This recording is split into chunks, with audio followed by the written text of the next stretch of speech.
এই যে মিউচুয়াল ফান্ডের ব্যাপারটা আছে না, এই ব্যাপারটা ঠিক অনেকটা না ওই পিগি ব্যাংকে টাকা রাখার মতো। কেন, কিভাবে? ধরুন আপনি প্রত্যেক মাসে স্যালারি পাচ্ছেন এবং স্যালারির থেকে কিছু অংশ আপনি প্রত্যেক মাসে ওই পিগি ব্যাংকে জমাচ্ছেন। কেন?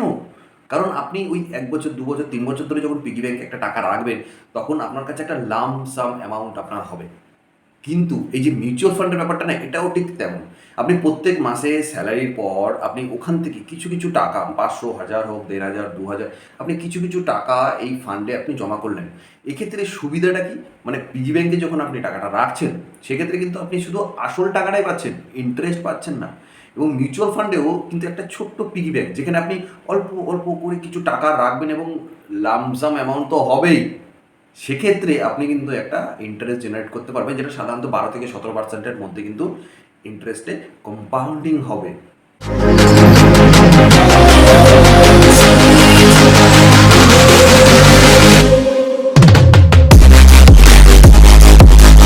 নমস্কার, আমি দিব্যেন্দু গায়ন অ্যান্ড আপনারা দেখছেন শেয়ার বাজার বেঙ্গলি। তো আজকের সিরিজটা হচ্ছে মিউচুয়াল ফান্ড সিরিজ, এবং আজকের যে সিরিজটা সেটা কিন্তু একটা প্রবলেম সলভ সিরিজ। এবার কোশ্চেন আসতে পারে কেন কেন মানে ধরুন আমরা যখন কলেজে পড়তাম এবং টিচারের কাছে পড়তাম, তো টিচার তো আমাদের সারা বছর ধরে পড়াতো। তো আমরা জানতাম যে কী কী আসতে পারে, কী কী না আসতে পারে। কিন্তু ওই যে ঠিক এক্সামের আগে যে আমাদের মাস্টার মশাই আমাদের যে সাজেশান দিত, সেটার জন্য কিন্তু আমরা ওয়েট করে থাকতাম। কিন্তু আজকের এই ভিডিওটাও ঠিক একটা সাজেশানের মতো।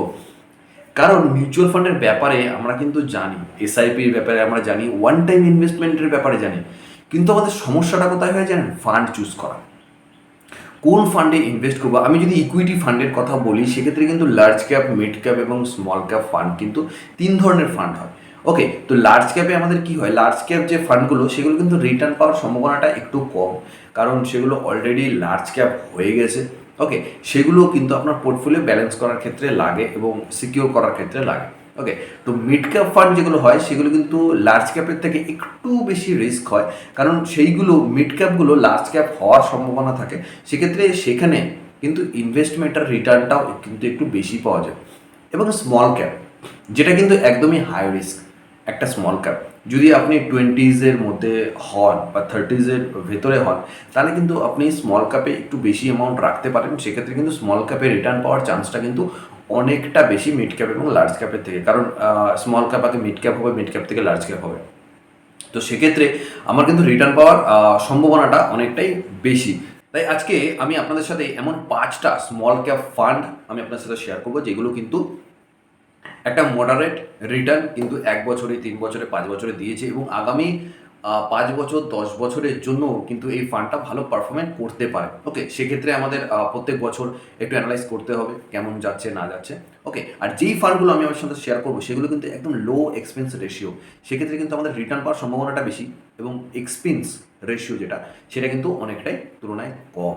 ওকে, তো চলুন দেরি না করে সোজা চলে যাব স্ক্রিনে। তো আমি এখন স্ক্রিনে চলে এসেছি, এবং আপনারা চাইলে একটা খাতা পেন নিয়ে বসতে পারেন, কারণ যে ফান্ডগুলো বলবো সেগুলো আপনারা নোট ডাউন করে নিতে পারেন। এবং আপনাদের কাছে যদি এখন সময় না থাকে, তাহলে ভিডিওটা সেভ করে রাখুন, পরে যখন সময় হবে রাতে, তখন আপনারা দেখে নেবেন কেমন। তো এই ফান্ডগুলো কিন্তু ভীষণ ইম্পর্টেন্ট, কারণ এই ভিডিওটা বানাতে কিন্তু আমার অনেকটা সময়ও লেগেছে, এবং ফান্ডগুলো চুজ করতেও কিন্তু আমার অনেকটা সময় লেগেছে।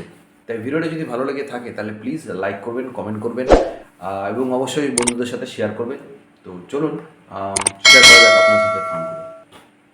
তো দেখো, আহ, প্রথমে যে ফান্ডটা আমি শেয়ার করবো, সেটা হচ্ছে এক্সিস স্মল ক্যাপ ফান্ড, যেটা কিনা 1 বছরে 40% রিটার্ন দিয়েছে, এবং 3 বছরে 25% অ্যানুয়াল রেস্ট। ওকে, এবং 5 ইয়ারে সেটা কিন্তু 28.8% কিন্তু অলরেডি রিটার্ন দিয়ে দিয়েছে। তো 2020-র পর থেকে মার্কেট কিন্তু এখনও আপ ট্রেন্ডই আছে। তো এই আপ ট্রেন্ডের থাকার কারণে কিন্তু এত যে ফান্ডগুলো কিন্তু হিউজ পরিমাণে রিটার্ন দিয়েছে, 40%, 80%, 60%। এটা কিন্তু সাধারণত দেয় না। সাধারণত যে নর্মালি রিটার্ন দিয়ে থাকে, সেটা কিন্তু ওই 12 থেকে 18%-এর মধ্যে কিন্তু রিটার্ন দিয়ে থাকে। ওকে, অ্যানুয়ালাইজড।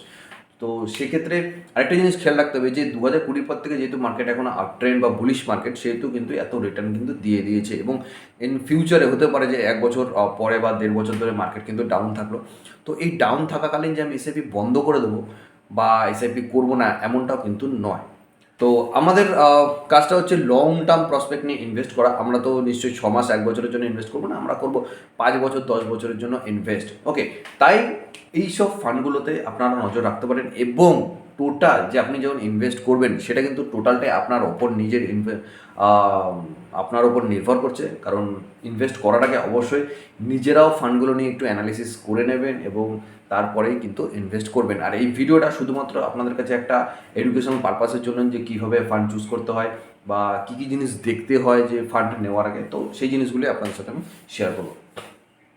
ওকে, ফার্স্ট যে ফান্ডটা নিয়ে আমি কথা বলবো সেটা হচ্ছে এক্সিস স্মল ক্যাপ ফান্ড। এটা আমি বলে দিলাম যে 40% এবং 3 বছরে 25%, 5 বছরে 28%। ওকে, তো এটার যে এক্সিট লোড আছে, মানে এক্সিট লোডটা আমি বলে দিই যে যখন আপনি ফান্ড রিডিমশন করবেন, ওকে, বা ধরুন আপনি ফান্ড করলেন বা ফান্ডে ইনভেস্ট করলেন, সেটা 1 বছরের মধ্যেই আপনি সেটাকে উইথড্র করে নিলেন, সেক্ষেত্রে কিন্তু আপনাকে ওই short term capital gain tax দিতে হবে বা এক্সিট লোডও কিন্তু পে করতে হবে 1%-এর মতো। যে আপনি 1 বছর কত টাকা ইনভেস্ট করলেন তার উপরে 1% কিন্তু আপনাকে এক্সিট লোড দিতে হবে। ওকে, এবং এই ফান্ডটার যে এক্সপেন্স রেশিও সেটা কিন্তু একেবারে লো, যেটা হচ্ছে 0.52%, একদম নমিনাল একটা রেট।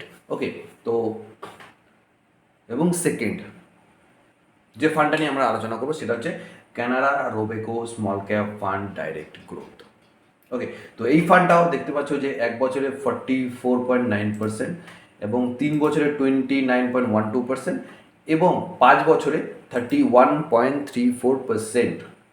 এটারও এক্সিট লোড সমান, এবং যে 5টা ফান্ড আছে টোটালটাই সবারই এক্সিট লোড সমান, এবং এক্সপেন্স রেশিও এটাও কিন্তু 0.43%, যেটা এক্সিসের থেকে অনেকটাই কম। ওকে, এবং থার্ড যে ফান্ডটা নিয়ে আলোচনা করবো সেটা হচ্ছে quant small cap fund direct plan growth, যেটা কিনা 1 বছরে এই যত ফান্ড আছে তার থেকে সব থেকে বেশি রিটার্ন দিচ্ছে 64.79%। কিন্তু এটা কিন্তু সাধারণত হয় না নর্মাল মার্কেটে। এটা যদি রিটার্ন দিয়ে থাকে তাহলে ওই 17 থেকে 18%-এর মতো কিন্তু এটা রিটার্ন দেবে। ওকে, এবং 3 বছরে এই ফান্ডটা দিয়েছে 34.76% এবং 5 বছরে কিন্তু 40.8%, এবং এটার যে এক্সপেন্স রেশিও সেটা কিন্তু 0.64%। ওকে, তো এই ফান্ডটা কিন্তু এই 5টা ফান্ডের মধ্যে সব থেকে হাই রিটার্ন দেওয়া কিন্তু ফান্ড। তো ইভেন আমরা যদি ইন ফিউচারে এই ফান্ডে আমরা ইনভেস্ট করি তো হয়তো এর থেকে ভালো রিটার্ন আমরা পেতে পারি একটা লং টাইমে। ওকে, এবং যে 4 নম্বর ফান্ডটা যেটা আমি বলবো সেটা হচ্ছে Nippon India small cap fund direct growth. সেক্ষেত্রে আমরা যদি 1 বছরে দেখি সেক্ষেত্রে 54.75%, 3 বছরে 33.37% এবং 5 বছরে 31.55%, এবং এটারও সেম এক্সিট লোড 1% 1 ইয়ার, এবং এটার যে এক্সপেন্স রেশিও আছে সেটা কিন্তু 0.67%। তো অবশ্যই যখন যদি আপনারা ইনভেস্ট করেন সেক্ষেত্রে আপনারা এটাও দেখে নেবেন যে এই যে কোম্পানিগুলো আছে কোন কোন কোম্পানিতে ইনভেস্ট আছে সেই জিনিসগুলো আপনারা একটু দেখে নেবেন। ওকে, তো এবং 5 নম্বর যেটা বলবো সেটা হচ্ছে tata small cap fund direct growth. Tata মানে ট্রাস্ট, আমরা তো এটাই জানি।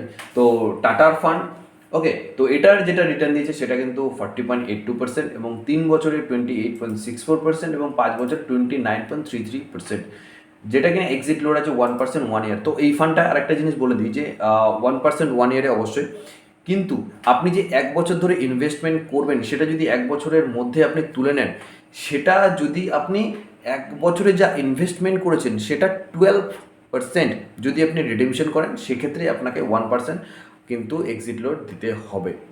ওকে, পুরো ফান্ডটার উপর কিন্তু নয়। তো এটার এক্সপেন্স রেশিও কিন্তু এদের তুলনায় একদমই ন্যূনতম, যেটা হচ্ছে 0.34%, একদমই নমিনাল। ওকে, তো আজকে যে ফান্ডগুলো আপনাদের সাথে আমি শেয়ার করলাম যেগুলোর এক্সপেন্স রেশিও কিন্তু অনেকটাই কম, রিটার্ন কিন্তু অনেকটাই বেশি।